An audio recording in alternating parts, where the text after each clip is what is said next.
We're back. It's been about well, for me it's actually only been How was 5 it? days. Honestly, it's a mess. How was your Star Wars episode? It was fun. For those of you guys who haven't gone back and listened to it, since most of these first episodes just coming out and Probably a whole chunk big lump sum. of- Yeah, the first like 4 probably all at the same time, which I'm fine with because I think they get better as they go along. Although 3, which is the Star Wars episode, maybe I haven't even started editing it. I don't know if it'll be even salvageable at all. well, yeah. So I was not here for an episode. Yep. So it was And, me and my brother talking all things Star Wars. It was basically just a meandering rant through Star Wars. I love Star Wars. I really do, but I haven't seen quite as much as like you guys have seen. So it only makes sense that you guys are able to talk about that when I was not available to chat. But yeah, no, for real. If you're interested in Star Wars, I'll be going back and listening to it because I don't know what I agreed to, letting a whole episode of our podcast go on completely something that I have no idea what happened on my own podcast. So I'm very curious. We'll see.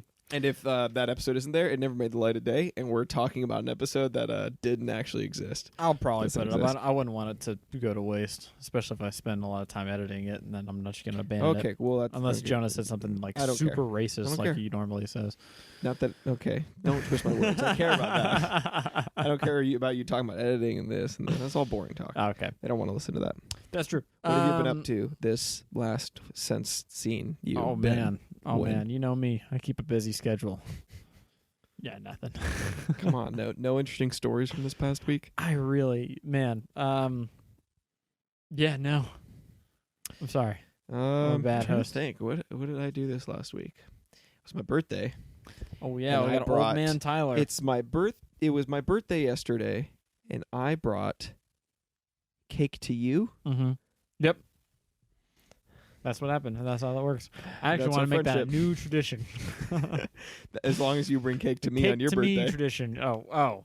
I don't like that part. I'm gonna bring some cake because I'm nice like that. Oh, look good. It's like a little funfetti. Fun. It's so fun. It's fun to eat, brother. Funfetti has like its own icing too, doesn't it? I just got cream cheese. I But don't know. It's cupcake stuff, right? I could have That's just what you're put cream supposed to do, cheese isn't and like actual confetti in it. Could you make like edible confetti? There's edible paper, right? it? All paper is edible paper. Oh yes. All right, here we go. Story time. Uh-oh. You're reminding me of what I think it was just What Are the Odds? You remember when we used to play What Are the Odds in high school? God. Yeah. So I remember, I feel like I've done this one multiple times where we played What Are the Odds but had to eat wrappers of food, like a fruit by the foot. I had to eat an entire 3-foot long piece of wax paper. Me and John, our good buddy John Smoot, shout out if you ever want to come on the Johnny boy. show. Come on the show, dude. That'd be a train wreck. It'd be awesome. I'm not shooting you down, John, please, but John, Nate is. please. So No, John, please come on. yeah, we were in senior year. We were in class of science, and we played. I think it was just What Are the Odds, and I had a 3-foot long like fruit by the foot, Mm-hmm. and peeled it off, ate it, and I lost, and I'd eat the entire thing. So over like the hour and a half class, I'd like rip off small pieces and eat it. I think you should have just gone It's for so the whole bad. for the whole thing, dude. Dude, it was so hard. Like it's the chunks started out decent sized, and they just get smaller and smaller because they're so hard to swallow because it's paper. Yep. Just like keep it in there, like moisten it a Pretty little. thin, you know. It's got candy on it, so It's basically it's literally a 3-foot long wax paper.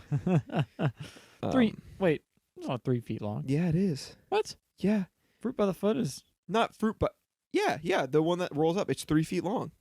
it's 3 feet long. Yes, it's 3 feet long. How many times are we gonna say 3 feet long? 3 feet. 3 Really? feet long, Wow. tall, I guess, if you Huh. hold it up. For all you foot fetishes out there. I don't know. All right. Anyways, yeah, nothing interesting has happened, except for I was gonna say my birthday, but that wasn't interesting. 24. Wow. Old boy.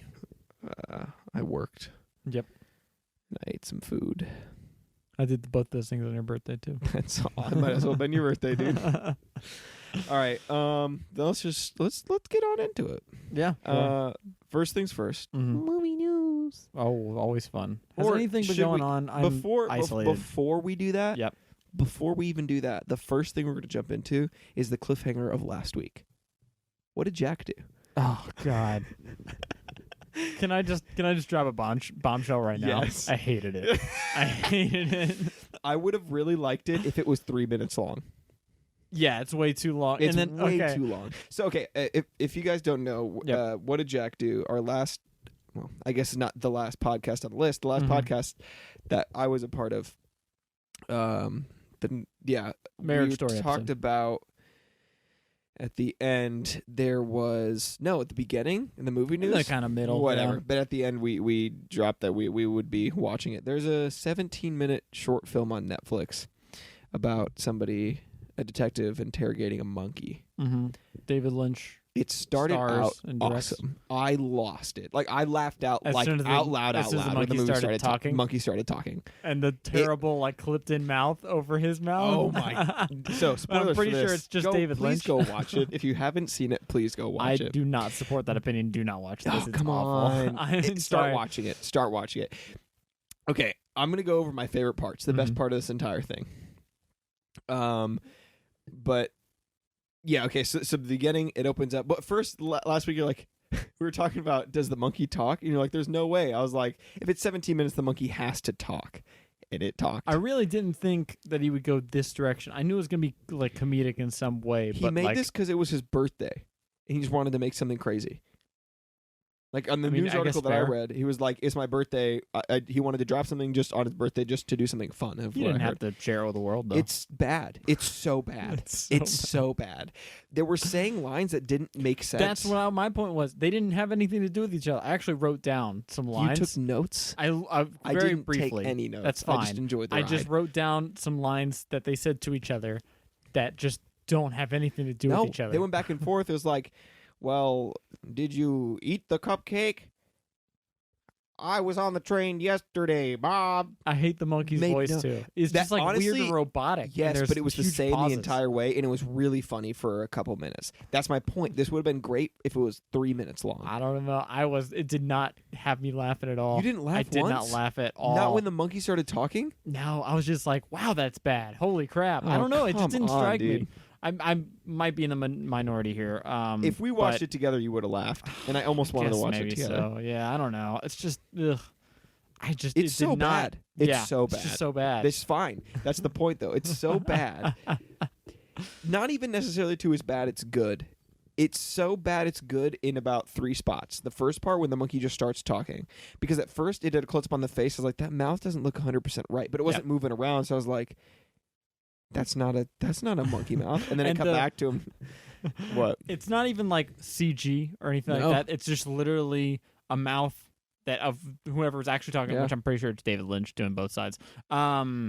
And it's just pasted over where the monkey's mouth is supposed to be, and it's pretty very, very obvious. yeah. I don't want to say poorly done, but it's poorly done. purposely poorly done. Yeah, like the monkey's nose is constantly bobbing up and down in the picture. Oh, it's oof. But I wrote this down, so I'm gonna read it out. I just want to know how ridiculous this all sounds together because they just have nothing to do with each other. The detective at one point says, "Are you calling me a liar? I know why the chicken crossed the road. There had been no mention of a chicken previous to this." Which, to be fair, by the end of it, there is a chicken. Yeah, that and it is is a the same setup chicken. line. But we didn't know that up until this There's point. plenty of stuff you don't know about movies up until that point. Fair enough. But my point, I'm not. I'm defending that one part of that Yeah. line, but every line back and forth made no sense. They weren't Right. even addressing each other. Well, I just remember writing this down in the moment, and I was like, this is ridiculous. Yeah. It says, this conversation just came to a screeching halt. Be a man, Jack, and tell me about her. Go climb a tree. Getting nervous? What? You think you just rolled a 7? What the fuck did any of that mean? Honestly, God, what did any of that mean? Are you not a gambling man, dude? You don't know what that means? Is rolling a 7 a phrase? I've never heard of that. How do you roll a 7? It's 6-sided die, right? I have no idea. Okay. A 5 and a 6? Two. I You ever guess played you a can- game with 2 dice? But what gambling game I has don't 2 know. die? I don't know. Anyways, it's just weird. When he started talking about the relationship with the chicken, Mm-hmm. there were some really funny lines. I don't know. And then there was one bit where he like, but man, not until you run your hand up on those breasts underneath the Yeah. feathers, like, oh my goodness. I guess it's a funny line, but man, it just did not strike me. And then he had his own musical number, That is true, which was and it was very funny bad. because it's just so bad and was so Yeah. random. Like the funny lines about like the chicken, just the beginning of seeing him start talking, and then the musical number, and even the musical number was too long. It's But, weird like, because yeah. I usually like things that are so bad they're good. I thought you like were gonna think The it was- Room and stuff yeah. like that, but this just not. I didn't care about this at all. I don't know why. It's just weird, man. But if you're in the mood to go see something terrible, it's on Netflix. yeah, I mean, probably give it a shot. That's such a low investment. If you don't like it in the first 2 minutes, you're not gonna like the last 15. So, Well, cut I it was off. hoping for something to like change because I was getting so bored. Yeah, it's very and they. Oh man, the way that David Lynch, when he spoke, he would always have the exact same pause before he started a sentence, no matter what. Yeah. And I'm like, why? been on What are you purpose. doing? I mean, I I guess think you're digging yeah. too far into this. You're going way too analytical know. in a sentence. I It's just- supposed to be ridiculous. Golly, it's bad. Golly, brother. All right, that's that. Movie news. Movie news. So, do you know what Movie Pass is? Yeah, is that still around? That's the thing where you get the monthly subscription and you can see a movie once a day for as much as you want, basically. Yes. Right? Movie Pass is officially dead as it files for bankruptcy. Wow, I'm surprised it took this long. Honestly. First of all, I don't know how they even made it work. Yeah, It blows my mind. I think that they just were hoping that a lot of people just didn't use it. How do you pay like $10 an hour? That's how. That's a lot of That money. would work. That would work out great. How do you pay like $10 a month and then you're able to go see as many movies as you want, basically? Well, I mean, 30 movies. theoretically, you could see 30 movies, but you're not going to because That's like at least $300. no, I know, but think about it though. 30 new movies I that know. I'll want to see and can't have the time to go to. I mean, but the thing is that it's just too low. I mean, even if a person saw one movie in the month, they used up all the money. Yeah. It's all gone. And then if they saw 2 movies, they lost money. So it's just way too cheap. They were just hoping that people just didn't go to the movies for certain months. Well, okay, so apparently it was a thing for a while, and then like when it caught like traction was in 2017, but I don't know exactly when it started. But And they apparently they increased ended up the changing cost. their rules to be more restrictive, is what this article Yep. is saying. And that's why people left it, apparently. So I guess people left it, and that's why they went bankrupt. Not just because, I don't know. So Well, I think they made it more restrictive and more expensive. right. So apparently restrictions were placed that only allowed like certain theaters to accept it, where at first it was like pretty much any theater. Right. Then they had restrictions for certain theaters, and then arbitrary limits on which dates and times were available to see newer releases. Mm-hmm. So if like Rise of Skywalker came out, Movie Pass tickets might only be up for like 2 days after it's actually out, and then like you can only see it like on certain times during the week.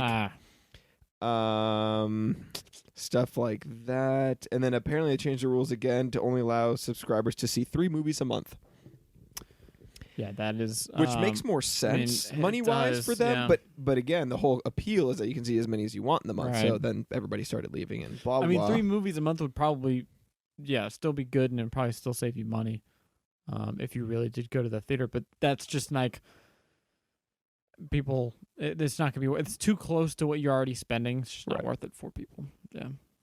But no, I just thought it was interesting because I didn't know. It's funny because every time I would see it or hear about, like, man, I really need to do that because I love seeing movies and it would save me so much money, and I Yeah. just never did. Well, one thing, I mean, I'm surprised because like the original rule, me and you could buy one movie pass and probably share it with like 2 other people and still be fine. Yeah, so apparently that's why it says another thing. It was like They like had to show an ID with it. Movie Pass angered customers by pulling dishonest tricks, changing their users' passwords to prevent them from requesting tickets to Avengers Infinity War. I don't know what that means.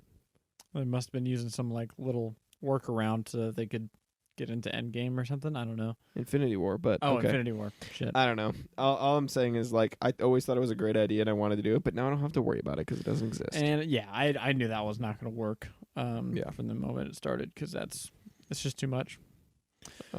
Next up, or did you have something? Nope. Fast and Furious 9. I did see that. Just dropped a trailer. I think. Did it? I thought I saw that, but maybe I'm wrong. What did they Wait. say about it that you just looked up? I don't think so. Did they? I It's a don't think teaser, so. maybe? I don't know, something like that. They dropped a poster Oh, just a poster. today. Okay. Oh, then they probably Maybe didn't drop yesterday? a trailer then. Wait, the official trailer drops on Friday. Ah, okay. John Cena's in it. Interesting. I don't hate John Cena for that kind of stuff. I've never seen John Cena in a movie. Really? I don't think. He's been in a lot of, like, quite a few things.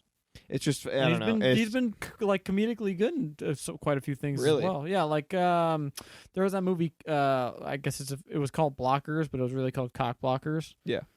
Where he played a parent of like a girl Yeah. going to prom. I know what you're talking yeah. about, but that was one of those movies that I saw. I was like, this just kind of looks dumb. I don't want to see it.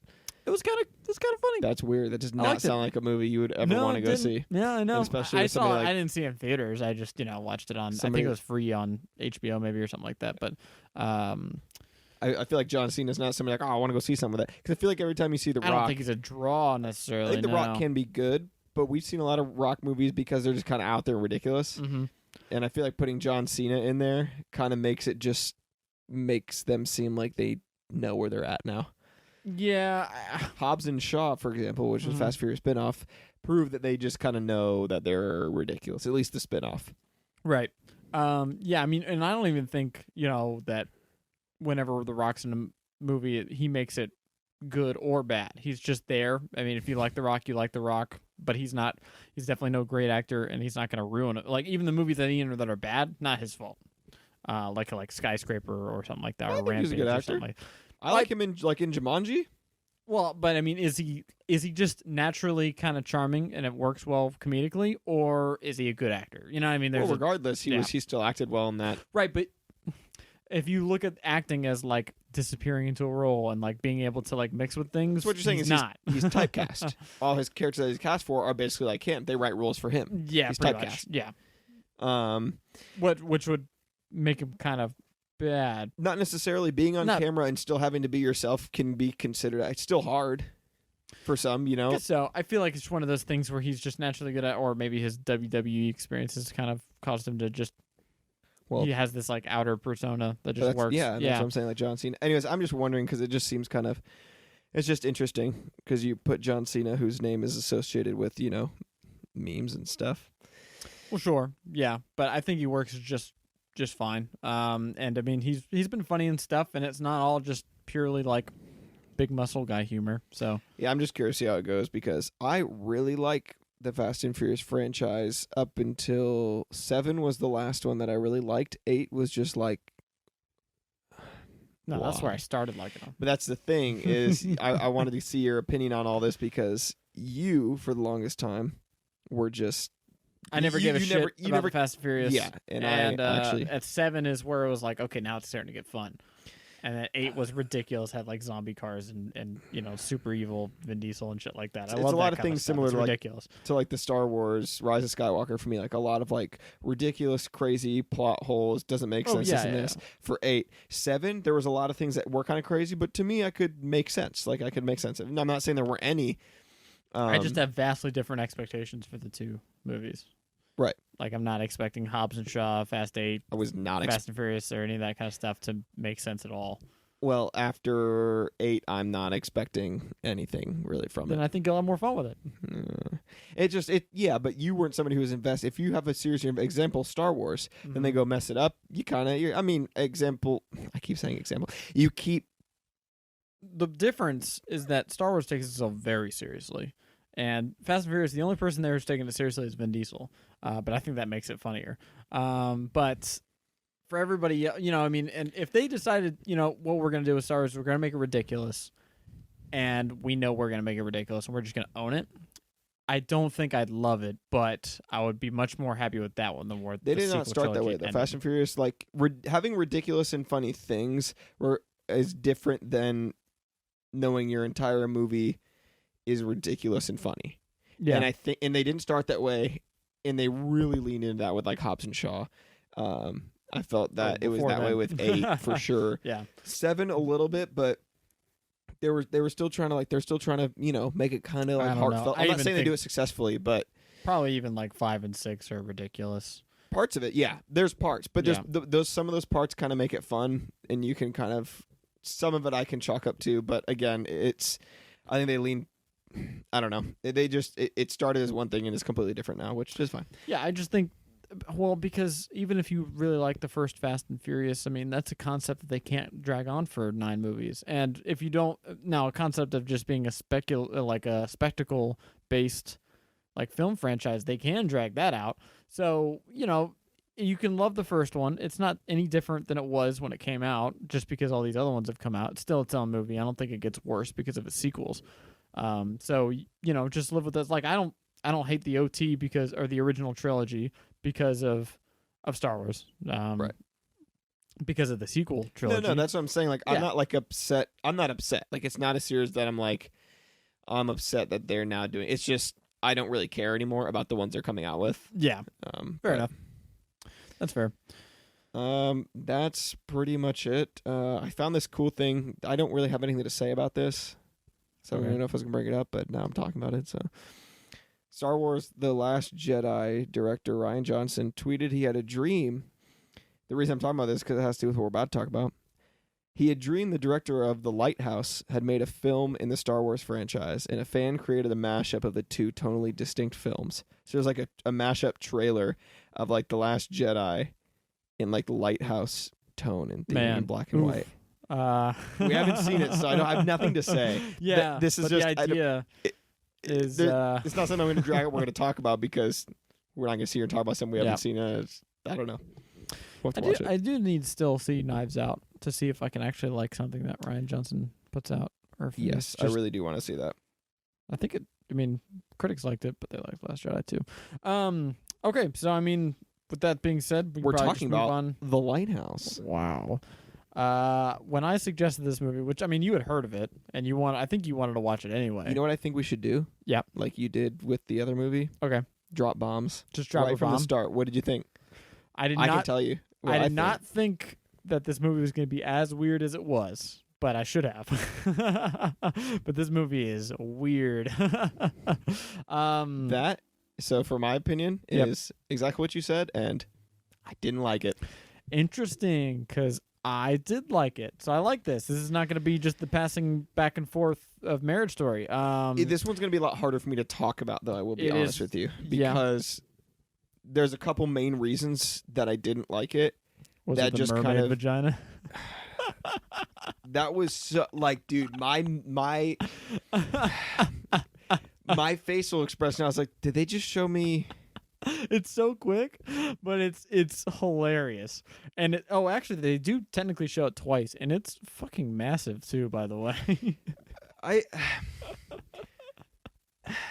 Okay, so there's some main reasons why I don't like it that basically just span out through the whole movie that encompass a lot of the movie. So it's going to be harder for me to talk about. So if we're going to talk about this for a while, you're going to have to bring up specific reasons of parts you liked and why, and then I can try to counteract that because I think that'll work perfect. Because I'm not going to be able to come up with certain specific things because it's all going to be based around the same thing to me, I think. Okay, so there was like one big flaw for you? Just a couple things of why I didn't like it. And me not liking it doesn't necessarily mean it wasn't good. I'm really trying to struggle with the fact I'm having a really hard time making the decision if I think it was a good movie or not. Okay. Because when it first ended, I was like, it's just not that good. But then I was like, there are some good things that I can say about it. Mm-hmm. Now I will say, can we recap this movie really quick? Sure. I feel like that's important. Well, I'll just we've set there. We're obviously going to go pretty far into it. The movie, for just a quick synopsis: two guys, Willem Dafoe and Robert Pattinson. Sorry, there you go. They are lighthouse keepers. It's set in about the late 1890s, and they are living together on this remote island, watching over a lighthouse. And obviously, there's some ideas of like the descent into madness when you're in that kind of like isolation. So that's the synopsis of the movie. If you want to go see it, I would suggest you see it if you like A24 movies, if you liked The Witch, which came out in 2015, I think, it's the same guy who directed it. It's only his second movie. And if you like kind of subtle, soft horror, I guess, and just weird kind of stuff in general, or if you like Lovecraft's kind of stuff. Anyway, any of that kind of stuff, if that sounds interesting to you, go watch this if you haven't seen it, because we're going to completely spoil it, I'm sure. And so yeah, disclaimer, spoilers ahead.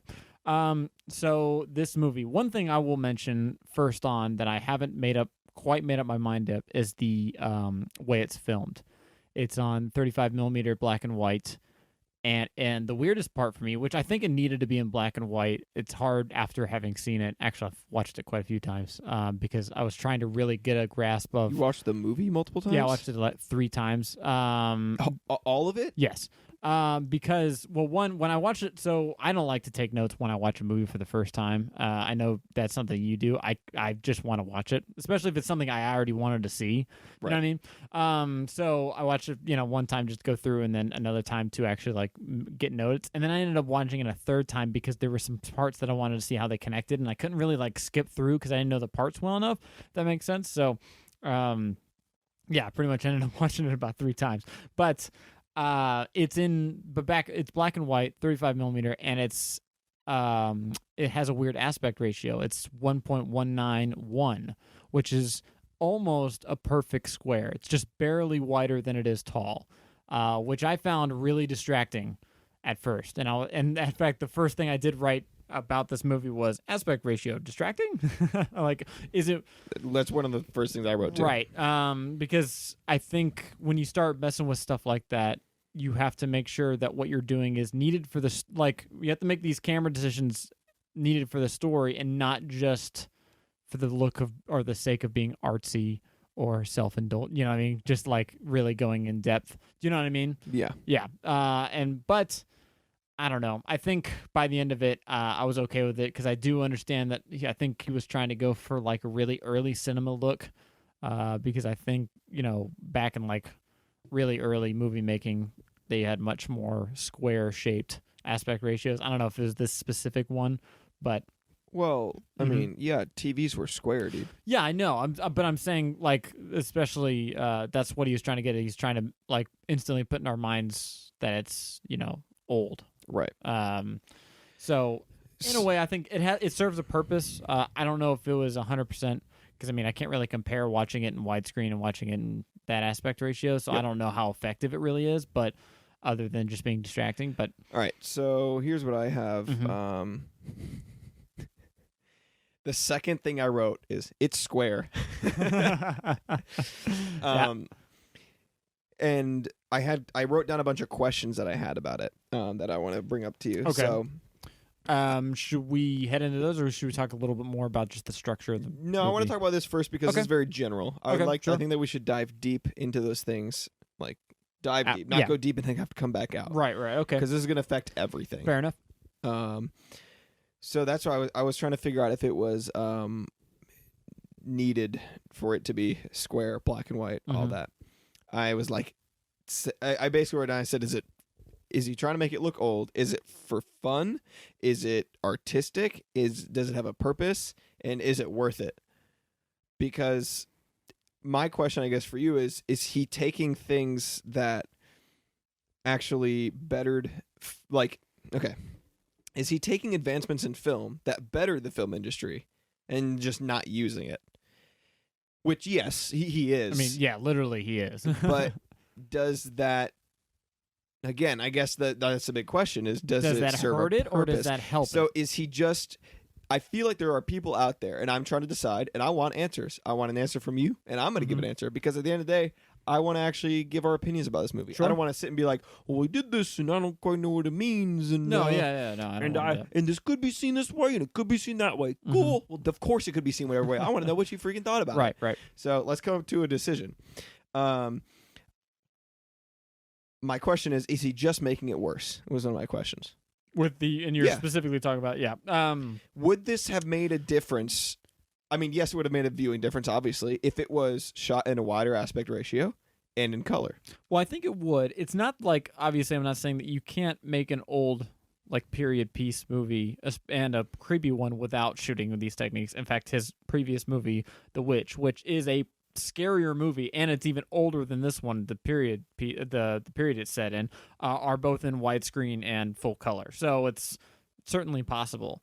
But I gotta say, maybe for some of the shots in this movie, and since a lot of it like has to do with centers around like a light and kind of like dichotomy of just straight, light, darkness, a light in the darkness, that kind of stuff, the black and white kind of worked for me. Like when they're first sailing up, like the very first shot of the movie when they're sailing up on the boat to the lighthouse on the rock, that's a really cool shot.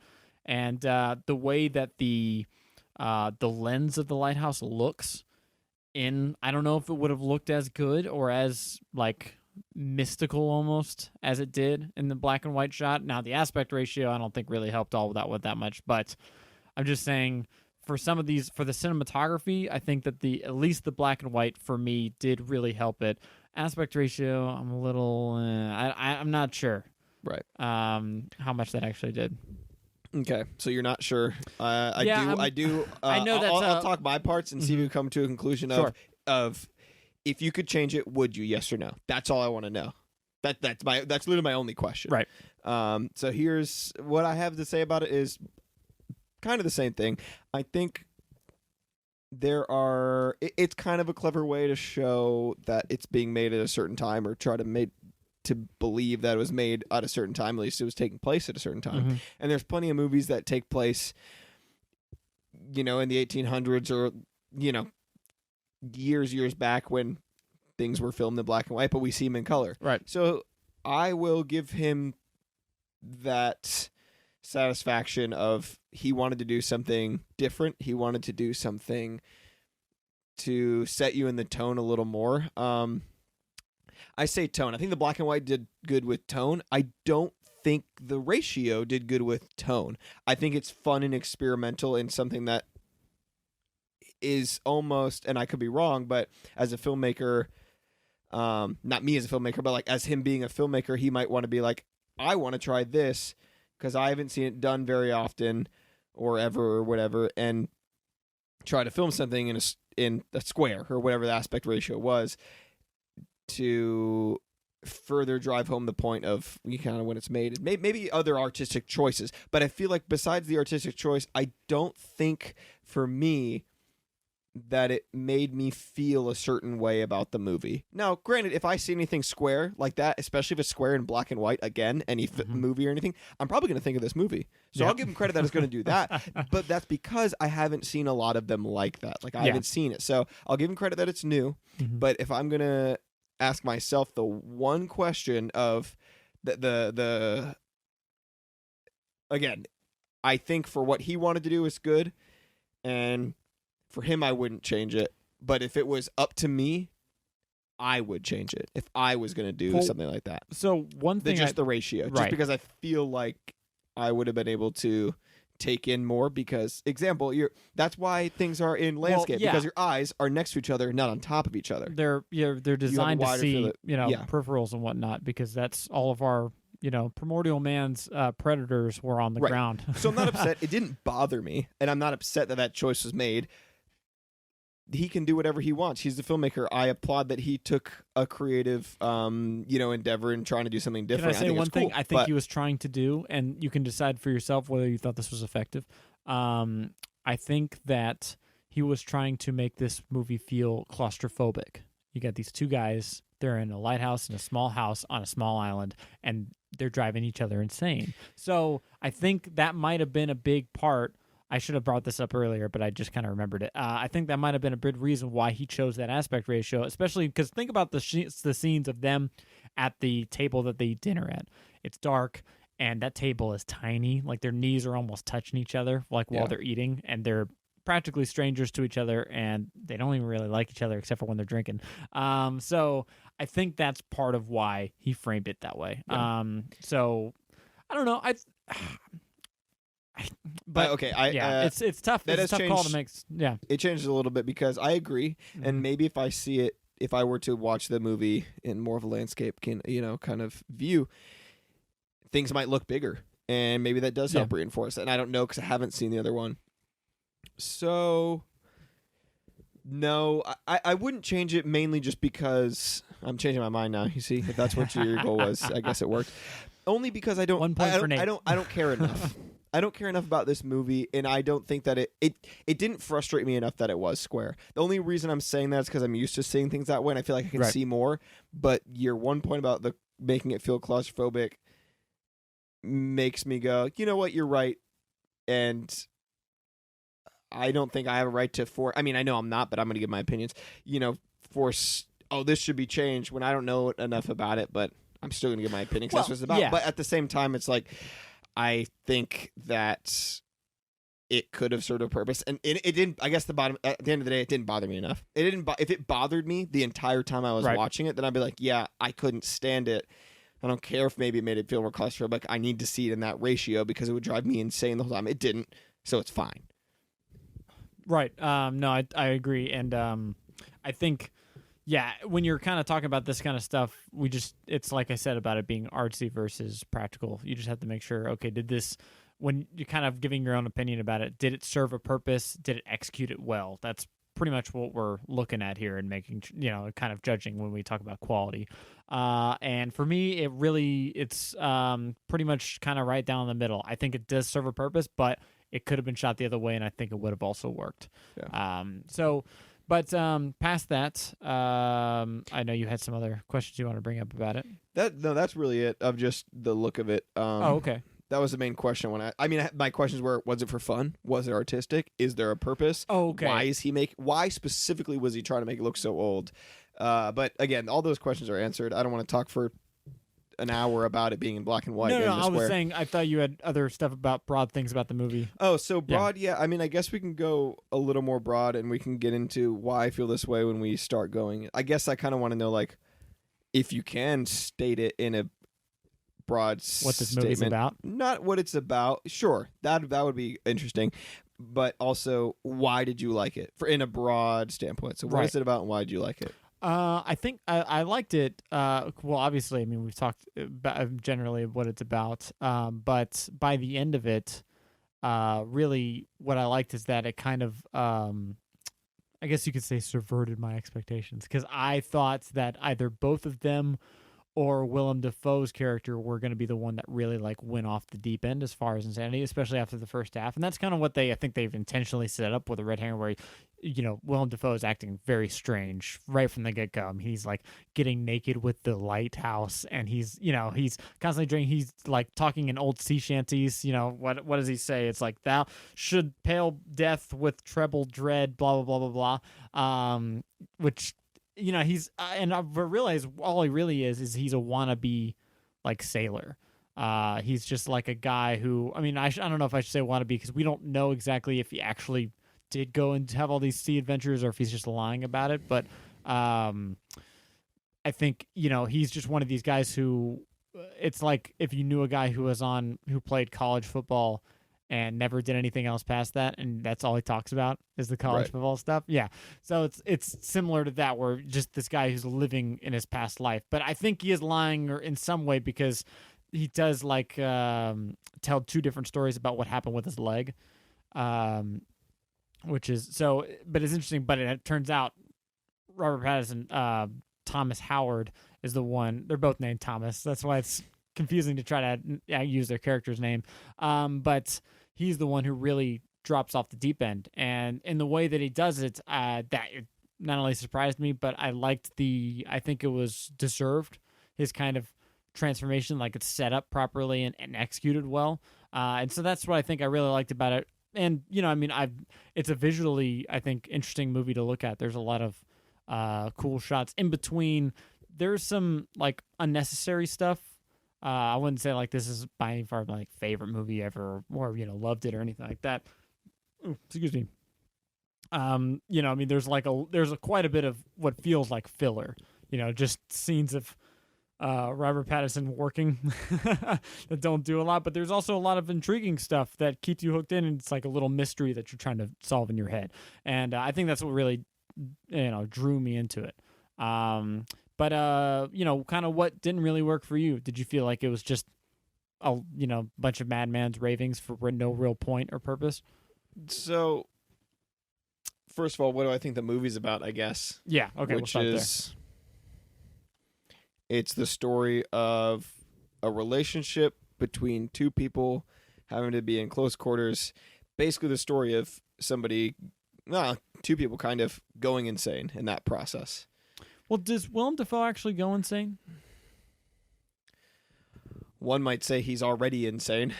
I think he's just a bit of an odd guy. Because you got to think of it, he's a like professional lighthouse keeper, and Robert Pattinson's character is new to this. Yeah. So, if you've been doing this for a while in isolation, and I think that there is something supernatural going on, as far as there's something like that's driving people nuts about that location. I can't really confirm that. That's just kind of a personal vibe I've gotten from the movie, because if that's not there, then there's probably enough to explain why he went insane, but not why his other first mate went insane. It's a little bit strange, but my greater point is that really we're through the movie kind of through the lens of Robert Pattinson's character. He's kind of our main guy, right? But that's okay. That's fine. You're saying he's not insane, but again, the idea is. I'm sorry, real quick. I was just going to say that since we're through the lens of Robert Pattinson's character, and he is an unreliable narrator to an extent, like things he sees and hears and stuff like that aren't necessarily what happened or true, because he's having visions all the time, and it's blurred what's real and what's not. So when Willem Dafoe is maybe doing something that's a little bit strange, we don't truly know if that's what happened or if that's not. And I will say that's one little criticism I will have of the movie, that it's very difficult to really tell what's actually going on, and that can be a little frustrating as a viewer. But yeah, go ahead. So that's what I think it's about, basically exploring almost insanity to a certain point, and also the relationship of two people when they're in close quarters, and what can happen and all that kind of stuff. And, but more so how I feel about it overall, like you said, there's a lot of filler, and I feel like there's a lot of things going on in this movie that I just found myself, instead of being drawn in and thinking, okay, well, that's interesting, what might happen next, I was sitting there watching it and going, what is going on? Like, not and I'm somebody that can follow a storyline. It's not in that way. It's more of a, what am I watching? Because obviously when you okay, I'm trying to speak clearly about this. Of course. To be fair, when you go insane, that's probably what somebody else would be and should be thinking. If you could see into the mind of an insane person, you're like, what is this? Mm-hmm. If you could watch it on a movie, it would probably be somewhat like this. Right. So let me start with some things that it did well, which was that there were a lot of really weird, really creepy kind of vibes, visuals, and it did really make me think that I was watching somebody go insane. Yeah, and I think it's unsettling. It's for sure very an unsettling movie. Yeah, and so it did a good job at making me feel unsettled. The opposite Disturbed. of settled. Yeah. The issue I just have is that enough? And I think that this movie reaches a specific type of people that like a specific type of movie viewers. Because to me, I just didn't find it enough. I felt like the entire thing was the same thing happening over and over, but the guy did get a little more weird and a little more crazy, and it just kind of amped up. But you just knew that he was going to continue to get these weird, crazy visions, and crazy things are going to happen, but you don't really know what's going on, and they're just yelling at each other. The dude is farting every scene, and then it's like, I didn't care. It just seemed like it was being unsettling and weird to be unsettling and weird. Yep. Not as bad as I want to make it. I don't want to come off sounding like It had no purpose. It was unsettling and weird for completely no reason. It did show this character's development into going kind of insane pretty well, but besides that, there just wasn't enough. I don't know, man. It didn't hook me at all. Well, I will say this is not a type of movie that you would normally watch or or enjoy. Yeah. And to be fair, I don't really like creepy, unsettling horror type stuff. And like you said, you could consider this a soft horror. Yeah, I just said that because it's not scary. Right. But you just like, it does give you weird visuals and even weird like thoughts and stuff. It's just like, makes you feel weird after you watch it. And like, that's fine. Maybe that's the goal. And like I said, it's weird because I don't want to contradict myself because I said I like when movies, when you leave, makes you feel things. Now, there's a lot more to that. You like certain feelings, but you don't like other ones. Well, to be fair, we talked about Marriage Story last week. Yeah. That didn't make you feel great things all the time. No, yeah. But I don't know. So big. I will chalk some of this up to I'm not the kind of person that enjoys that kind of movie, but at the same time, if you're gonna do that style of having creepy and weird and unsettling things,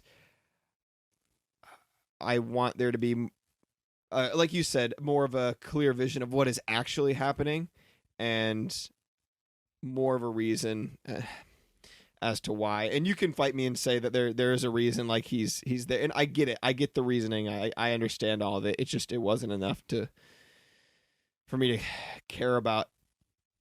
I don't know. Well, I think you do have a point. Is this movie does not have like a satisfying ending. You don't like what happens. So and it also doesn't really have likable characters. I don't like either Thomas in this movie because Willem Dafoe's character, I've met plenty of people similar to him, and he's a bit of a dick, and the only time he's not a dick is when he's drunk.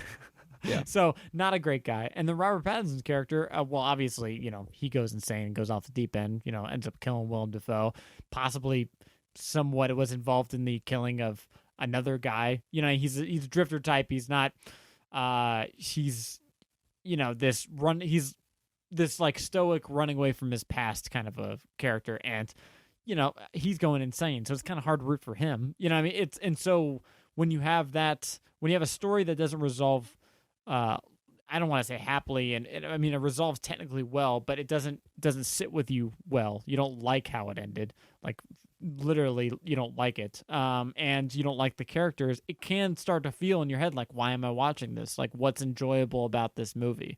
But for me, it was like when I first realized that I liked this movie was when I first really started getting interested in like what was going on was when pretty early on Robert Pattinson is like fixing those wooden shingles on the roof, and like one falls out and he sees through the thing and he sees Willem Dafoe's character like asleep because he was working at night while he's working at day, and he's like writhing in bed, and it's weird looking and it's like kind of creepy. And I was thinking the whole time, I was like, why is he doing that? And I couldn't stop thinking about it for like the next 10 minutes until something else weird happened. So that's where I was like, okay. That's kind of my point throughout the whole movie. I wrote that down, actually. I said, was he gyrating in his sleep?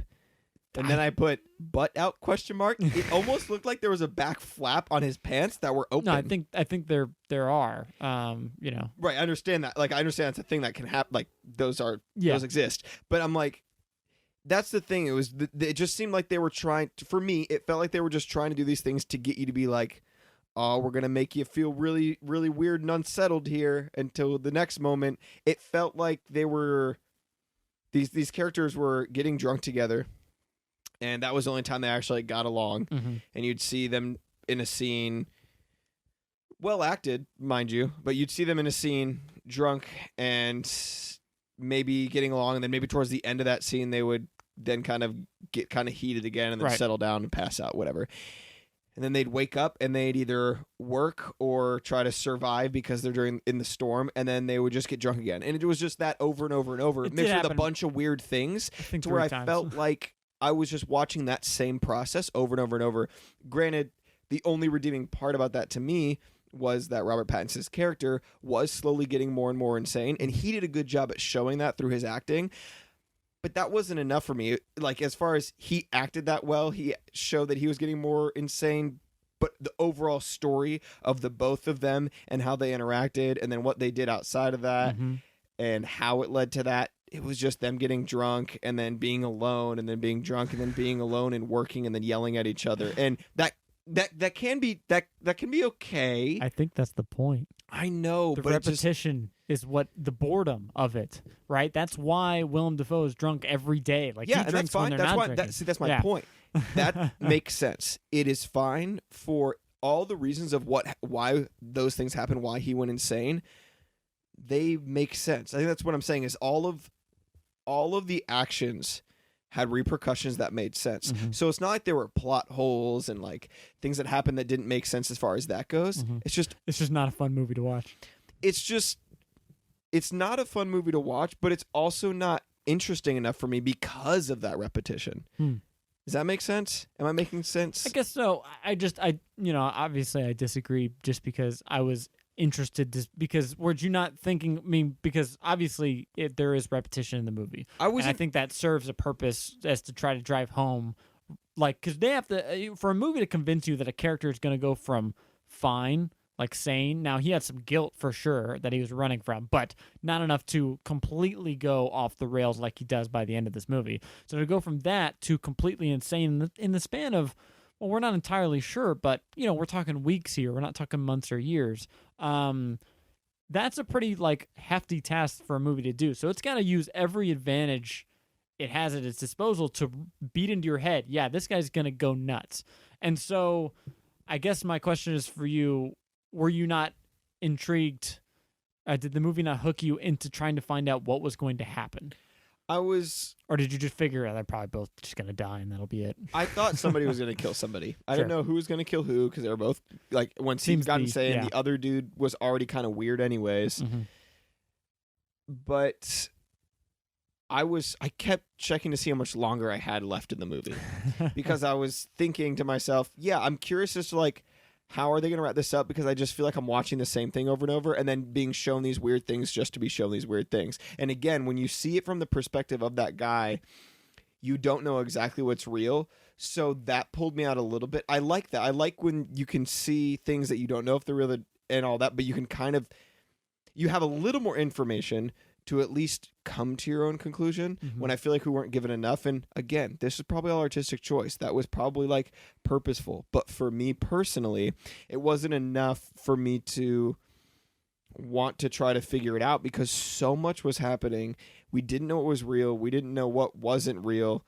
So are they trying to make us insane too from watching it? I don't know. It just, it seemed to me that they were doing that just to do it for me. Sure. In certain parts. And again, there are redeeming factors. It was well acted for the characters that they did have and all of that. We can go into some specific as far as, like, specific scenes if you want. And I think I want to talk about the last scene or the ending because it kind of wraps the power feeling.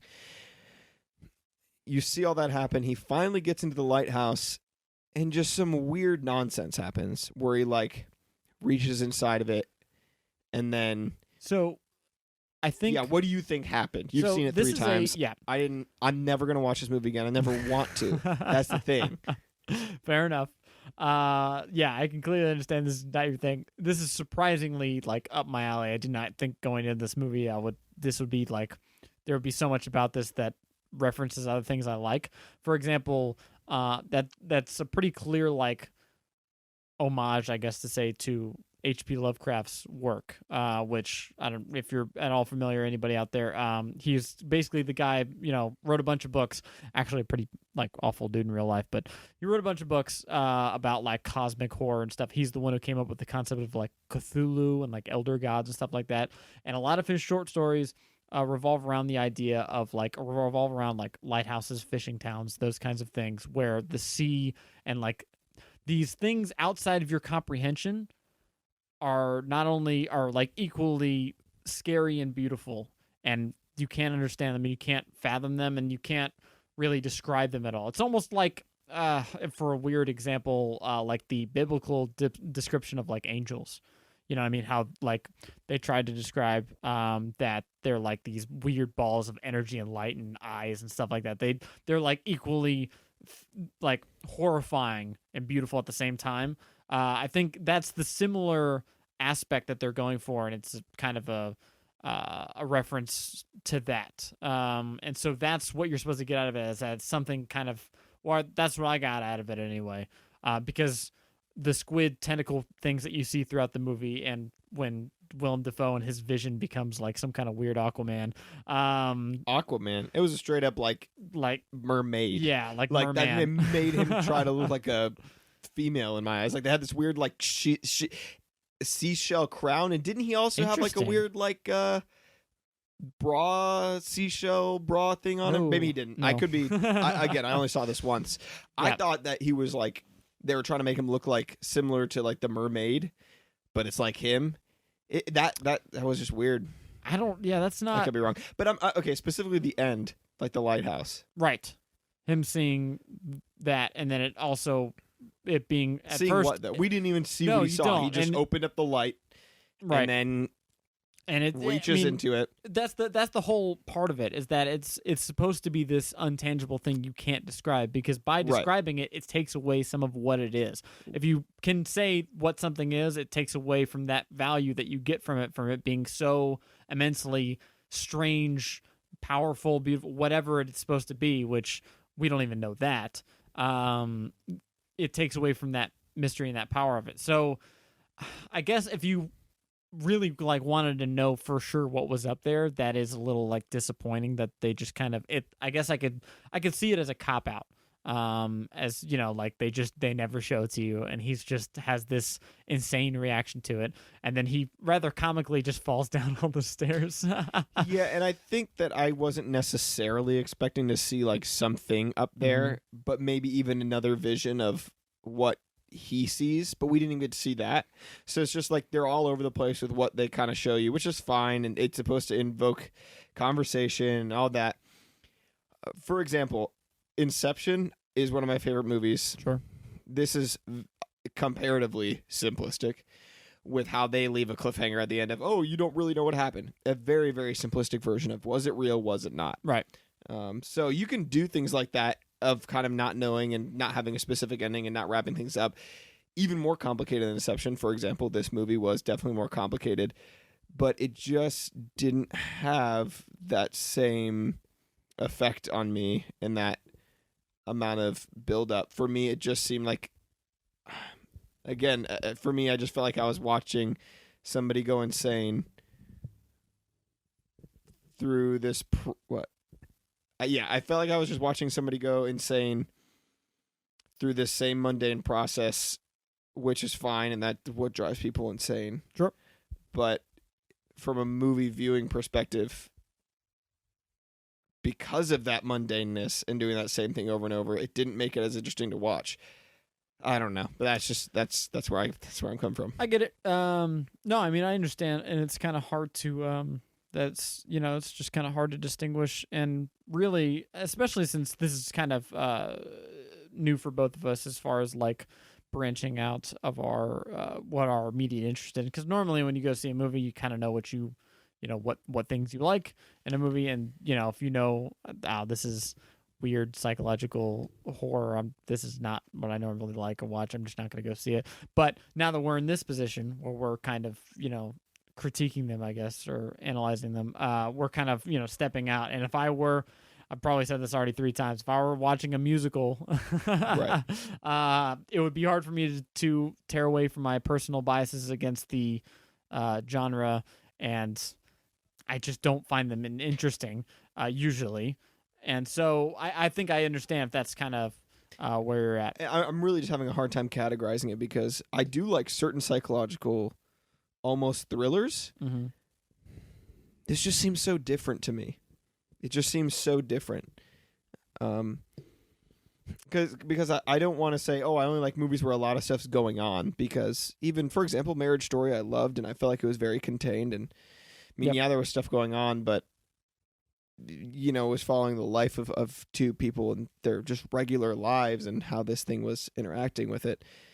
So I don't know. I'm still trying to figure out exactly where to categorize it. I didn't enjoy it, and I'm trying to figure out if that is purely based on my not liking just weird, creepy things. Yeah, I mean, well, let's talk about some of the, like, I think objectively good, or at least just aspects of the movie. Like, for example, the acting.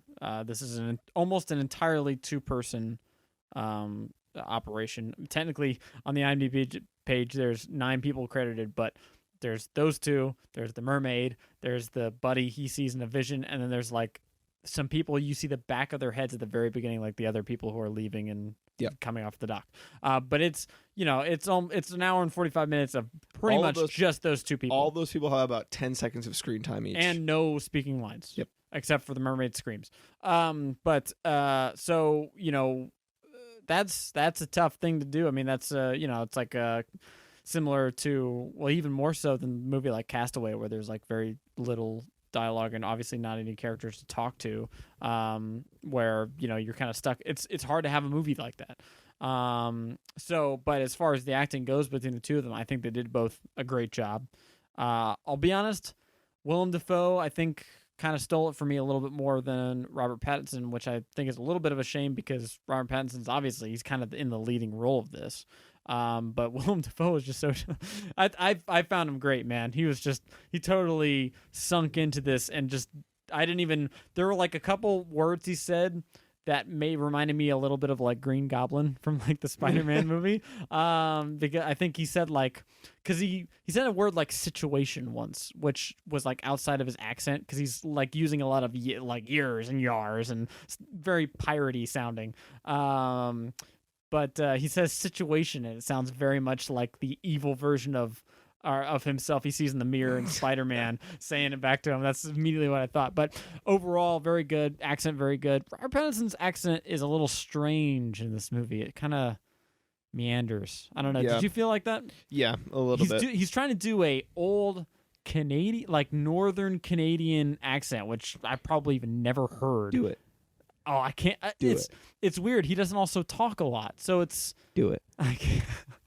I'm trying to hear it. What's even a line he really even says? I can't even try. I mean, I'm not trying to rag on it or anything, but it doesn't 100% feel as consistent, especially when comparing to Defoe's character. But overall, really, really good performances from both of them.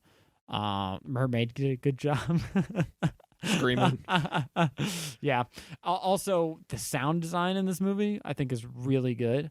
Yeah, really liked it. There were some cool things with that, like the foghorn and stuff, especially at the beginning. Yeah, definitely. Oh, I mean, the foghorn never shuts up throughout this movie, which is kind of accurate because it's probably going off like a really annoying grandfather clock or something like that. Like every 5 minutes, it just has to go off for boat reasons.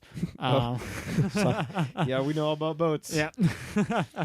But that kind of stuff, and the way they distort it, and like ocean, and just all the little like weird creepy sounds and stuff too. Man, I think it was really, really well done, especially since one of the times I watched it, I did watch it with like headphones on opposed to just like TV speakers. And I think you can have a lot more appreciation for it. And then I already talked a little bit about cinematography. I don't know if you really agree with me that some of these shots are really cool. I know there's one early in the movie where Willem Dafoe is up in the lighthouse and he's all naked and being weird. And but we're looking at Robert Pattinson looking up at him, and you can see briefly as the lighthouse light shines by, you can see his like silhouette on the shed behind Robert Pattinson, Willem Dafoe's silhouette, and he's like in like a Jesus pose almost, and it's only for a second. It's really cool. And like stuff like unveiling the mermaid's face from like all the ivy or like what is that seagrass? Seaweed. There we go. Thank you. That's I totally forgot what seaweed was. What are them weeds in the sea? But yeah, like some of those shots were really cool to see. Fun fact, I will say. Oh, well, actually, sorry, I won't say my fun fact until later. I just want to know, do you agree with those kind of things? These kind of like technical aspects of the movie were well done? Yes, I agree with that. I do have a question for you, actually, going back a little bit. So, you like this movie. I did not. Mm-hmm. When it's over, I feel like because it's this psychological soft horror, maybe thriller, whatever you want to describe it as, those kind of things, especially when it's so kind of convoluted and you don't know exactly what's going on, and it's supposed to be very deep in meaning, should give you stuff to like talk about and kind of what it means. Why, like, I'm trying to figure out, like, cool, you can watch it multiple times, but like, what is there to say? What is there to talk about? Like, for me, this is hard for me to say because I really want to be able to analyze things and know that I can talk about anything, any movie in some way for some amount of time and get something out of it. But I'm having a really hard time trying to figure out what there is to talk about after this movie. I don't think this movie is trying to push a message by any means. It's a story about itself. I think it's actually softly based off of an Edgar Allan Poe short story called The Light Keeper or something like that. They actually show a book that I think is that book in the movie very briefly. It's hard to tell because it's black and white. But I think if you really want to take a message out of this, I think it has to talk a lot about complacency. As far as, it's like that effect. If you're in a dark room, or if you close your eyes or whatever, and or if you're in a like a sensory deprivation chamber, and your mind or your eyes, they just start like inventing things for you to see because it needs something. You're familiar with that? Yeah. I think that's kind of the point, is like take that but apply it to people for like for weeks at a time. And not only so, it's almost like Robert Pattinson's character his mind was so bored that he was inventing reasons to like not to distrust Willem Dafoe, to feel like creeped out or feel in danger, or all these different like things that drive him nuts, or want to know, like, why you want to know what was in the lighthouse. Like, by any reasonable logic, it's just nothing up there. It's just a light.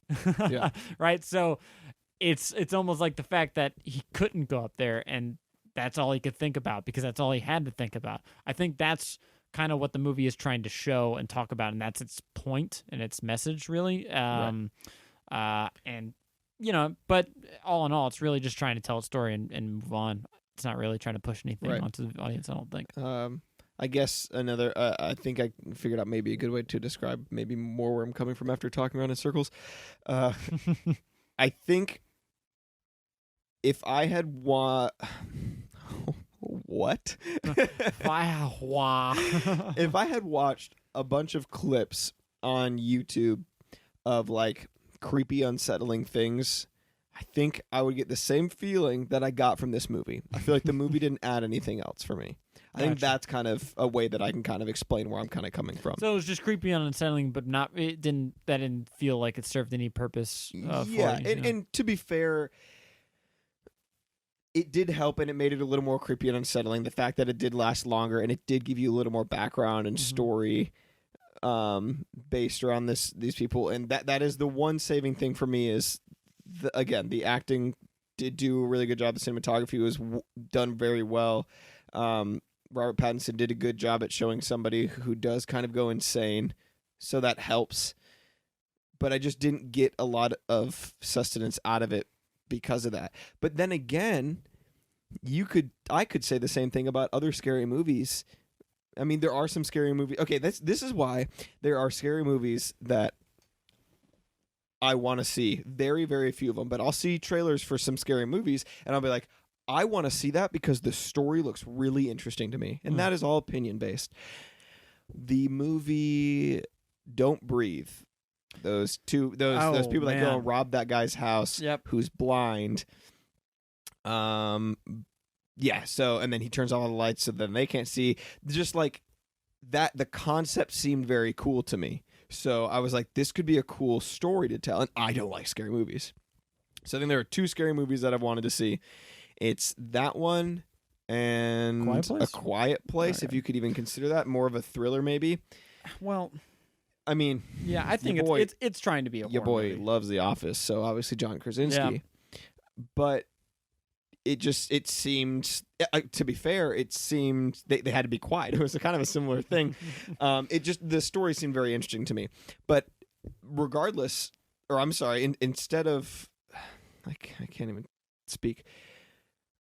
Every other movie besides those, the other horror movies that are out there that I'm like, I have no interest in seeing, I could kind of categorize them in a similar manner, maybe. And I'm trying really hard not to come at this movie just based on biases. That's why I try to give it a chance, and we're analyzing it. Right. And I want to hear your viewpoints. So maybe I could say a similar thing about other movies, that if I watch something scary, some other clip scare on YouTube, that's all I get out of it, and I wouldn't get anything else because I just don't like being scared in movies. But this wasn't scary, so it wasn't like I left being like, well, now I'm just gonna feel like, oh, super weird all night and for the rest of it. So it's not like I felt like it was gonna give me something like that. Just didn't interest me for serving that purpose of, besides just being weird to be weird. Yeah. So, but anyways, if you have specific scenes and you want to try to either change my mind or get my opinion on them, so maybe I can flesh out what I'm trying to say a little better. Yeah, well, the fun fact I was going to bring up earlier, which I do think is fun, there's the one-eyed seagull that's in this movie. It's in probably a couple scenes by itself, if you remember that. I didn't know this, but that's played by a real seagull. That's a trained seagull who's doing all those scenes. Yeah, I love this obviously, movie. except for the part where he gets beaten to death. I love this movie. I just thought that was fun. I thought they, I don't know, weirdly faked it. Did you think that the beating the seagull to death was a little overboard? I think it's hard to. Well, you gotta take into account everything that had happened up until that point. Where I think it's hard for me to remember exactly what all had happened up to that point, because that's really around halfway through the movie. But I mean, a big part of Robert Pattinson's character, and it ties into why he is like what he does to Willem Dafoe at the end, where he has him he obviously beats him, but then also has him bark for him, and then walks him out like a dog. About that was so weird, bro. Well, it all has to do with he's been demeaned in that specific way. Yep. In all the jobs he's worked, where they've always given him shit to do, and he'll do it, but it eats at him, and that eating at him, and also, to be fair, that was the most clever thing in my mind, is when he was the dog. Because at first I'm like, this is super weird, and we was yelling at him and calling him dog and all this stuff, and I could totally see an insane person just be like, I'm getting you on a leash, and I'm gonna take you out for a walk. I'm gonna bury you. When I first saw that, I was like, whoa, what the fuck? Especially when he actually did bark Willem Dafoe, which I'm not convinced actually happened. There might have been another thing in his head, but neither here nor there. But as far as the seagull part goes and beating him to death, I think that it partly has to do with there's right before he beats the bird to death, obviously he finds the bird dead in the cistern, which I think was supposed to be an albatross, which is a very classic trope of if you see an albatross or something to do with an albatross, that there's going to be some that's a bad omen, basically. It's like seeing an owl during the day, or something like that, where shit's about to go down, like a seafaring bad omen. And that one-eyed bird has showed up for every bad little event that had happened for that movie, pretty much up until that point, and was basically kind of always annoying him and kind of getting in his mind about hey, and especially since the whole myth of the soul goes into seagulls of lost sailors or whatever. It's kind of his ghost of future past type thing, where it's kind of showing you you're gonna die here, bud. Yeah. And the way the movie ends, he's missing an eye in that very last shot, so it's kind of was he the seagull? Do you think he was a seagull, dude? I kind of think he was the seagull. So now we're talking about time travel? No, not time travel. It's just it's like a ghost of future past thing. It's like a vision. Right, but that's what I mean. Yeah. Not actual literal time travel, but you know what I mean. Because at first I thought they were trying to say that the former second mate who had died because of insanity, I thought he was gonna oh shit, that's the bird, but I don't think that's what they were going for. No.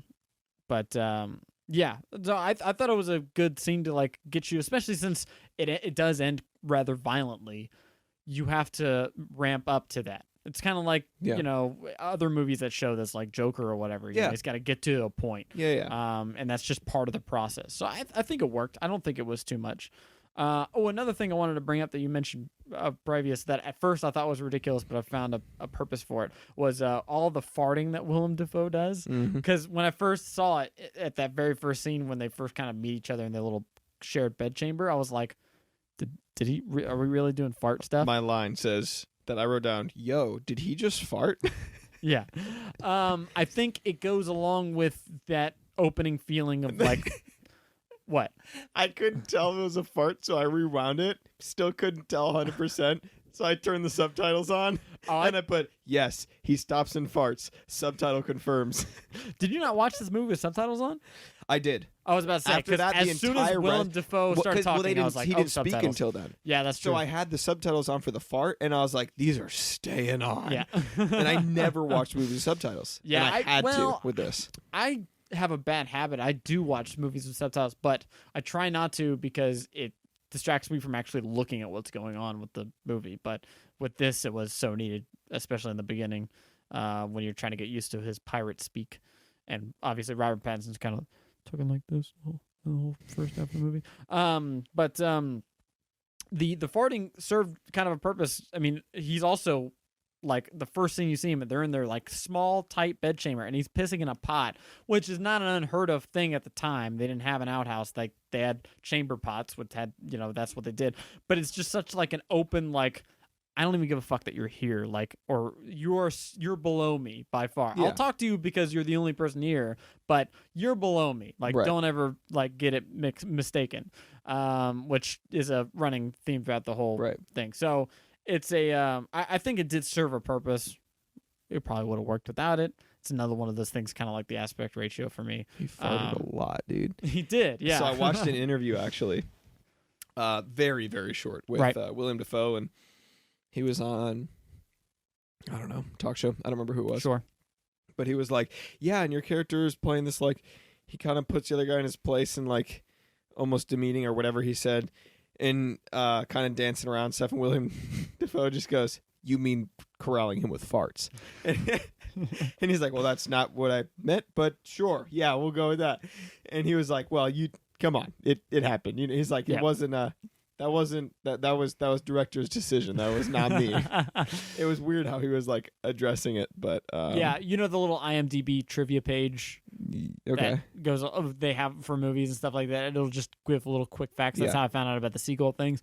I was reading that during one of my viewings of it, and I know that they did have to put all those in post. Like Willem didn't fart for the role.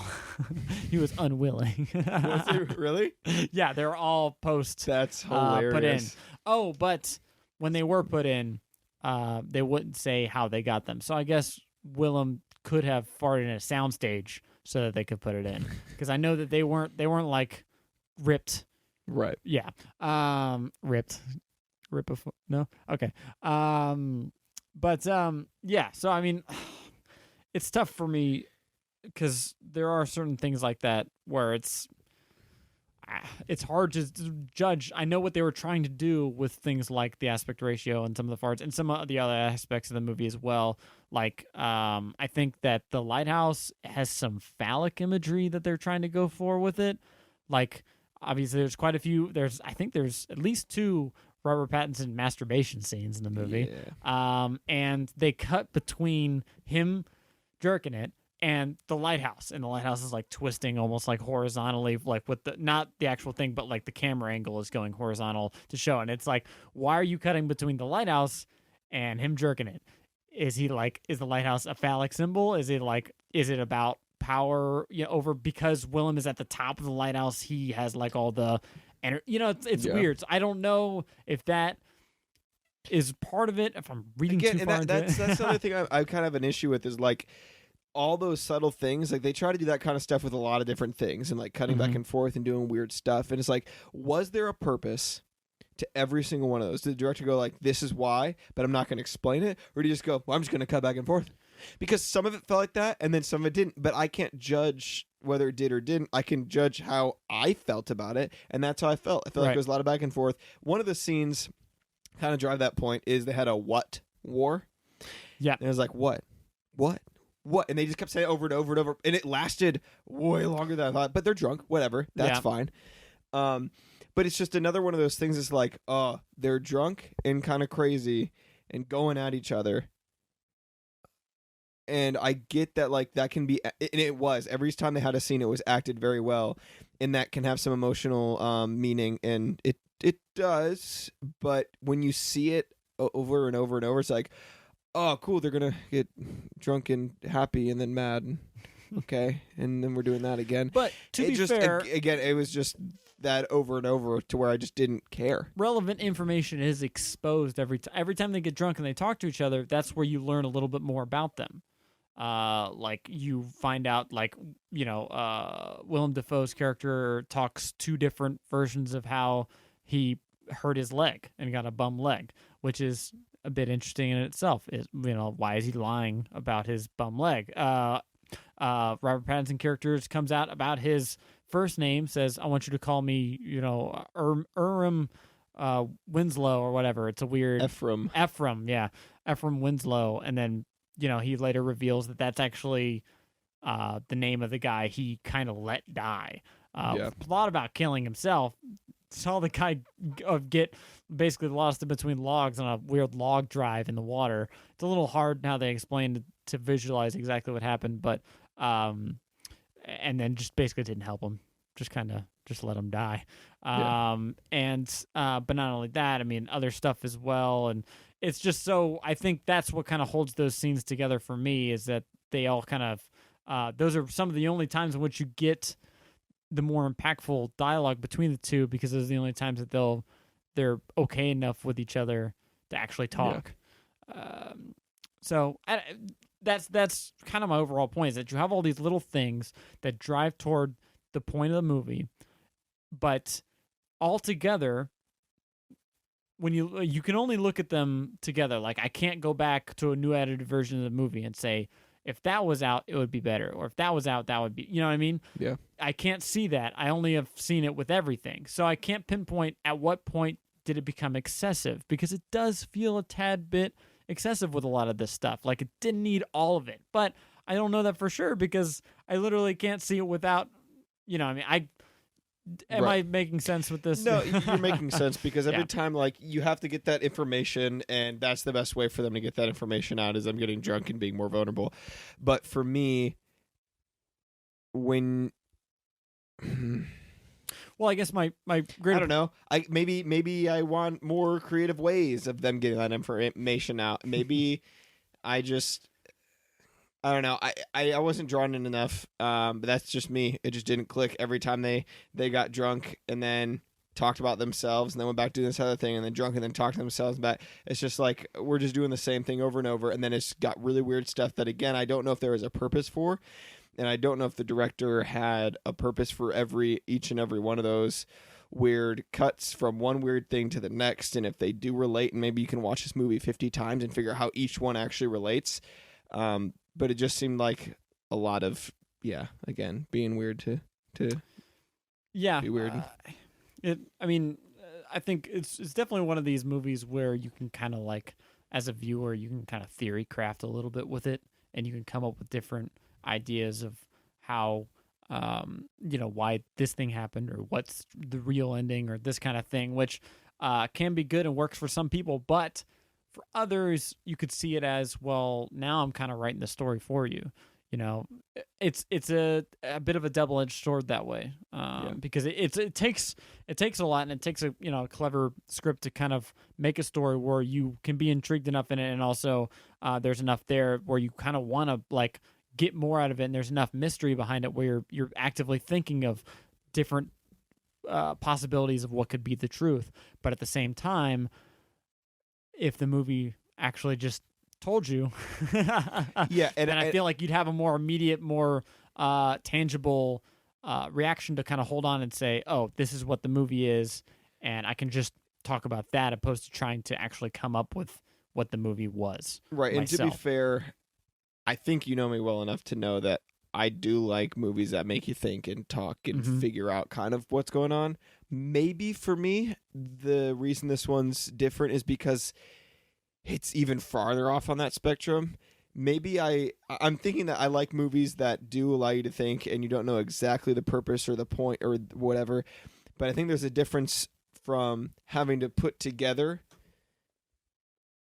part of a puzzle or even put together a puzzle. Like imagine like putting together an actual puzzle and then having to create your own puzzle.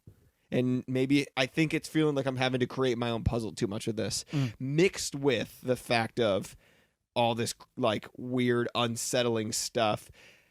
It's like I don't want to have to put all this together while all this weird, unsettling stuff is going on because it's just, I don't know. On top of having to put everything together, makes me not care enough to where those things seem like they're just put in there for almost no reason. Mm-hmm. Like they're making us piece together too much. And that's all opinion based. Some people like where they have to put together everything, like everything. And I like to put stuff together and I like to have theories and I like to wonder and have movies that are like, what is this actually about?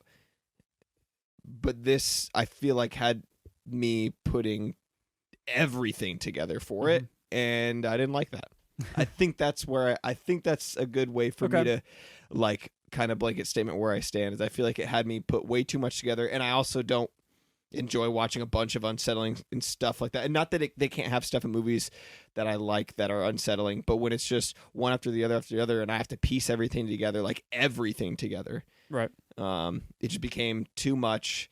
And too much of a dude, like this is like, what am I watching? This is like just so out there, in a specific realm that I just didn't vibe with as much. Yeah, I can't fault you for that. I do want to ask: were there any standout scenes for you that you did kind of like or enjoy, or anything like that? I think the only time I actually laughed, or one of the times I laughed, was after that war that they had. He I can't remember exactly what they were saying, but I know that eventually Willem Dafoe's character goes off on him in this long like piratey tangent about all these like Poseidon striking you down and like crazy stuff, and like, you know what I'm talking about? Is that where he's like yes. And right before this, he's like, and the stuff that you cook every night, and he's like, oh, don't tell me you don't like my cooking. Yes, he was very upset about that, which I found hilarious. He went off, and then William Dafoe, he says something that triggers him, and he goes after him about saying like Poseidon striking him down, and all this like sea like shanty like like craziness, right? And it lasted for like 45 seconds at least, and at the end, Robert Pattinson just goes, all right, well, we'll have it your way. I like your cooking. Yeah. I was like, I laughed. He was like in the corner, and no, that was good. I think well, I guess I'll just kind of leave it up to you if there's anything else that and then the other scene that did stand out to me, which was one that I actually, like you said, just standout scenes. After he tried to basically escape on that boat, and then William Dafoe's character comes out and like starts axing it. And then he runs back inside, and Willem Dafoe chases him. Mm-hmm. And then he's like, I found it. I know what you're doing. You killed the guy, your last helper, whatever his name was. And all this. And then Willem Dafoe turns around on him, and he was like, you're the one that chased me with the axe, which is now what we saw. Mm-hmm. And it's like, you don't know what's real. And I was like, and that one got me thinking a little bit, but then again, and then they just ended up doing that too much, in my opinion, where it's like, well, no, I don't really, whatever. And then he's like, I found your little mermaid statue thing, and I broke it. And then like Robert Pattinson goes into this like tangent, and it's very well executed, very well acted, and he does this really creepy, like insane, like clap and like laugh. It was so good. That scene, okay, and then William Dafoe like sits down in the chair. He's like, you're losing it. Yeah. And that was probably the best acted. It was the most meaningful scene as far as the acting goes, because he really went off the end during that scene. And William Dafoe's character also is kind of crazy and maybe trying to make him think something that's not true, but has this weird calmness in his voice, which is also unsettling in a different way. So I like that scene. That scene was very well done. That was probably the best standout scene in my opinion. Okay, gotcha. I just like the part where he's fucking the mermaid. No, I'm just kidding. All right, and that's movies, brother. and that's the no. I mean, I agree with you there. I was almost kind of on the edge, though. I didn't know if Robert Pattinson was that was a little too far with the clap laugh Really? thing. I was a little on the edge with it. I was like, is that what he'd do? It just felt a little bit out of character because he had just been so reserved the rest of the movie. Right, I think that's why I like that, because I felt like that was a breaking point. Like, he tried to leave, he couldn't leave, he got stopped, he ran back, he's being chased, and he's like, I'm done. Yeah, I mean, he's definitely been loud and stuff like that previously, but I just think that I don't know. I just teetered on it, but I mean, I'll kind of it's not a hill I want to die on. But scenes I kind of liked. I really liked the kind of subplot. I guess was that what I felt from the movie was that Willem Dafoe's character was this kind of red herring as far as, I originally thought he was going to be the really nuts one, the one that was kind of like luring Robert Pattinson into his inevitable doom, especially because they talk about, my last guy, he died, he went so nuts, and obviously he's acting really weird in the Lighthouse in the beginning, but I like that pretty soon you kind of get the vibe that he's actually just kind of a helpless old man, especially with, like when he first slaps him when he's talking about the seagulls, he immediately like cowers down. Was that a slap? He looked like he punched him in the face, dude. I took it as a slap because that was a strong punch if it was a punch. So it had to have been a slap. Because he didn't fall over. He jumped back, and he was so taken aback by it. It wasn't necessarily like anger, and he certainly, he wasn't bloody from it. But you can almost see right after that, obviously there's the imposing nature over, because Robert Pattinson's a bigger, younger, stronger man than him, but at the same time, he's also Willem Dafoe acts feeble. Pay me no mind, lad. Right. Like, he's just, and then even at the very end, the only time he does actually like make himself look weak. Well, no, at the very end, he attacks him with the axe and he chops him right in the shoulder, and Robert Pattinson just kind of looks at it and goes, "Fuck you," and instantly just like decks him, and then totally whacks his brain in. And it's like I think that was kind of a little cherry on top of like he was never a threat in this at all. He was never the one. I mean, he's a little weird, sure, but he's not the crazy guy for sure.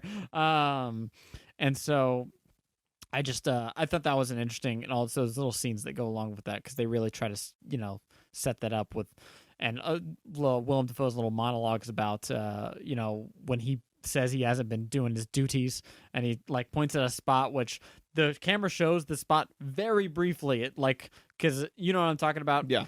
They pan up from it, like they start at the spot and they pan up, and I paused and I tried to find it. There's nothing on the ground because I was like, is he telling the truth? No. I rewound it because like, did they even show the ground? I didn't see it. Yeah, it's literally like the transition from the last scene, and they start and they go zoop, and they just shoot straight up, and it's hard to get on there. But yeah, there's nothing there. And then you just have a character like that is just mean to be mean. And to be fair, I guess those people do exist, but it's just like, oh, they sure do.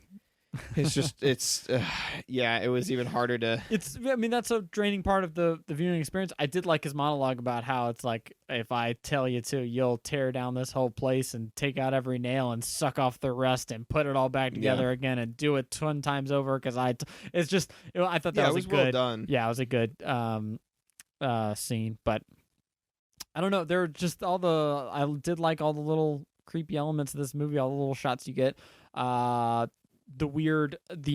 Towards the beginning of the movie with the logs in the ocean that are like moving towards Robert Pattinson with the figure in the middle, and then it cuts to a mermaid in the water and him being like dragged in and stuff like that. I thought all those little sequences were really neat and well done. That one was I like that one more than a lot of the other ones. The other ones had the weird CGI tentacles in it, which didn't work for me. And that scene had a more clear, concise, like, story to his vision. Mm-hmm. The other ones were very choppy back and forth. And that doesn't necessarily mean it's bad, because he's insane. The more insane he goes, the more everything's kind of back and forth, not really making sense. There should still be semi-purpose to what's going on, right. I think. You should never just totally go into absurdity. That's where they lost me. Yeah. They lost purpose in a lot of those. Yeah. Because especially the one where like Willem Dafoe is like all naked, towering over Robert Pattinson. He's like that part. That was. Are you talking about in the Lighthouse? Mm-hmm. And it stopped like a freeze frame, like an old Renaissance painting where he's weird. like. And Willem Dafoe I was like, looks all what strange. is going on? And his eyes and mouth are light from the lighthouse. And that's on my his face. that's my point too. Is that when I felt like we weren't looking as much from. Maybe it was just because of how it was staged, like the people were staged to look in the frame. I felt like we weren't as much looking from Robert Pattinson's view, even if we were supposed to. It just seemed like something they were doing for the audience because of how it was staged and framed. It was just weird. I just think it's framed. I think it was framed to be. It's another one of these little things where the framing of it is it's against convention for the movie to have this weird shot where they're in like a painting, like you said. Yeah. And so your brain is so used to how films are kind of supposed to be shot. There's a process with it that when you see something so strange like that, not only is what you're actually seeing strange, but the way it's presented is strange. So it's just your brain can't. And it's quick, too, so your brain is having trouble processing what it's even really looking at, doubly so, because of the way it's framed. So I did like that. What I don't like is that I have no idea what that scene means to this point. And it's one of the few. You've seen it 3 times. I could be dumb. But You're pretty. You're pretty smart when it comes to this movie stuff, and I'm not. I'm take that one compliment because I'm not giving you many more on the show. No, but like that's kind of my point. And I guess my final question, because I've said everything I need to say. I feel like I've mostly talked in circles, mainly trying to find how to express how I feel about it without just saying it's bad. When there is some good, there's a lot of good acting. Some cinematography was good, but like I said, my main question, I guess, for you at the end is: do you think there are, whether this movie or not, that there are some movies and that fall victim to just trying to do something to do it, like just trying to be weird to be weird? Maybe not this one, for sure. Just because that's how I felt for a lot of this. Like you said, like the whole purpose of all these things, and I don't want to just come off as saying, "Oh, this is just doing this to be this way," without a purpose, and chalking me not having a lot to say about it up to that. When really, I don't want it to seem like, "Oh, I just have no interest in trying to delve into it," because like I've really tried. Really tried, and I hope that's clear because I feel like I've talked in circles a lot. I feel like I hadn't had a lot to say. But I've been trying to find myself, like find where I stand and why I don't, feel certain ways about it, which just makes me feel like when I tried that hard and still not getting somewhere, it just doesn't click, and I feel like that's how it felt to me the whole time I watched it. And I to be fair, I came into this not really knowing anything about it, nothing about this movie. Yeah, I had seen a very quick, probably like 15-second so I didn't have a preconceived notion of like how I was going to feel about it before I actually watched it. So I can confidently say after all this and after talking about it that I felt that it was just doing things that they were just trying to be weird in some instances, and some it worked and some it didn't, but I felt like I was trying to piece together too much stuff that maybe I'm not even supposed to be piecing together. So it's like it lost me. It just lost me. Yeah, I think because, well, what I was going to say is, as objectively as you can, we know that this isn't a movie that you like, but could you say that objectively for the right audience, this is a good movie? Yes. Okay. That's good. I mean, because I do think that all the elements are there. I wouldn't necessarily fault you for saying it was bad. Because I'm trying to stay objective. And what I mean by that is as objective as you can be about this again, art form. Yeah. Objective. So you talk about the acting's good. The cinematography's good.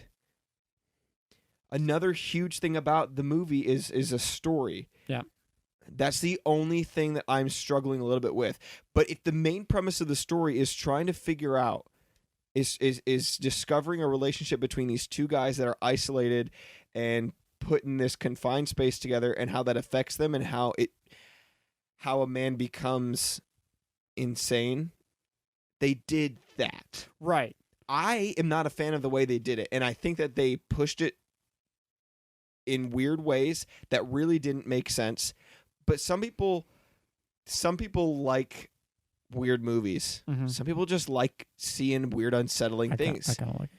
Yeah, like you said, you like it being so strange and unsettling, but the way that I'm analyzing these things in these movies, I'm trying to kind of connect certain things. Sure. And there's not that I have to be able to connect everything. Like I understand that there are some movies that you're not going to be able to connect everything. That's the point. But there's too much for me that didn't connect. So it lost me. When there's that much stuff not connecting, I can't stay in it. Sure. Yeah.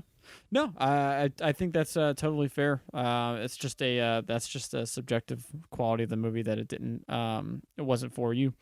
Yeah, it's totally not your like fault or anything. But yeah. So overall, I think we've made our opinions pretty clear on it. I mean, I don't think there's much really more we can say about it. We've pretty much taken it. It's not a super long movie. It's about an hour 45, shorter than Marriage Story, that's for sure. But all in all, yeah, I think I liked it. I think it's good. I think we can both kind of agree that it's an objectively kind of well made movie for sure. I did think it was kind of funny that, man, the role that like alcohol kind of takes in this movie is a little strange. It's they kind of talk about how, or Willem Dafoe kind of talks about it, how it's the only thing that keeps people sane in at sea. You know, the sailors, they need booze to stay happy, or they're all going to kill each other. Yeah. And it really kind of shows to an extent, but it's also just treating the symptoms of a larger problem, quote unquote. I mean, they get so desperate for any kind of relief from what they're doing that they start drinking turpentine with honey, which is paint thinner, which you should never ever drink or inhale because it's terrible for you, and it might be why they die, or especially and might be why they went so off the deep end there at the end, especially. But and to finish up, you asked like objectively, could I say that it's good? And I did say yes, but it also depends on who I'm talking to. Well, that takes out the objective quality of it. Well, but what I mean by this is like if somebody asks like, "Oh, was this movie good?" It's hard for me to just be I could not just tell. I couldn't answer that with just a yes. Like I would not feel comfortable saying yes. I would say it's really weird and kind of creepy. And if you're into movies that are just for them being weird and creepy, then you might like it. But I felt, and this is like, I don't like to spoil anything, but if I were going to just come at somebody, I'd be like, but I felt that it lacked because things didn't connect well for me, and it was too repetitive in certain senses and just seemed to be weird and creepy, So I can't really just say yes, because there are certain objective things that lose me, because I think a story is important when you're telling a story. And like, if you just want to watch some dude go insane and you kind of want to see what it might be like in his eyes, then it might be interesting for you. What are the objective qualities that you can't get behind as far as the story? Because, and just to be clear, when we talk about objectives, because when you were describing how you would recommend it to someone else, you were taking in their subjective biases into your telling of them, you know, who you're talking to. If they seem like a normal person, you might be like, skip this one, it's not for you. Or, you know, someone you know who doesn't like this genre. So I wouldn't say yes as far as if you say objectively I think it's good. I would say objectively it's okay. Like, it's not bad objectively, but it's okay. Gotcha. Because for me, I think it is important for the story to be, I say, cohesive. You can have a cohesive story without knowing everything that's going on, because that can be part of the point of the story. Right. But there was too much that you didn't understand. Just like you said, there were certain, like specifically that scene, like I don't know what them looking like they were in a painting had anything to do with it. And to me, there was too much of that I think a story should keep you involved and keep you interested, and it didn't do it for me. Okay. But for certain people, it would. That's what I'm saying. But that's now you're into the subjective, because when you talk about objective, you take the people out of it. You're just saying this is good for blank reasons that are objective, and we've put on a scale that you can rate. Right. But when you say subjective, then you're saying me personally or these people. Well, it depends on how long I'd want to sit here and argue about it, because I could sit here and argue with you about it, but I don't want to, because you like Okay. I could sit here and argue about why I think that you can't follow it enough to be an objectively good movie. So you do not think that this story is coherent enough? That is not to be bad, but for it to be okay. Okay. Interesting. Like, I could follow it enough to be like, all right, cool, this dude went insane. But there was enough that took me out. It took me out of the story. Does that make sense? A lot of the stuff, like, there was a lot of things that happened that took me out. So to just be like, what? It was almost more What? than it was immersion breaking. You almost felt like it was, I don't know, I guess breaking the fourth wall. And I think I might have maybe I would have liked it more if it was shorter. Because, like you said, there was a lot of filler, and I think that's kind of what I'm agreeing with you on. And that filler was a lot of weird stuff. Well, the filler, you know what I mean? But I did argue that the filler served a purpose for the story, whether it's the repetition. I think there was enough filler in there that didn't, though. To be fair, but that's my opinion. Yeah. No, I mean, and that's what I'm asking is if that's what you think, that you can rate it as objectively just mediocre. And you didn't personally like it. That's totally fine. Yeah. That's what I was looking for. I was looking for how you felt about it. So, yeah. I mean, I do have to disagree, and I'm glad that we do disagree. I don't want to do every movie review and just be like, yeah, we both love it. That's boring.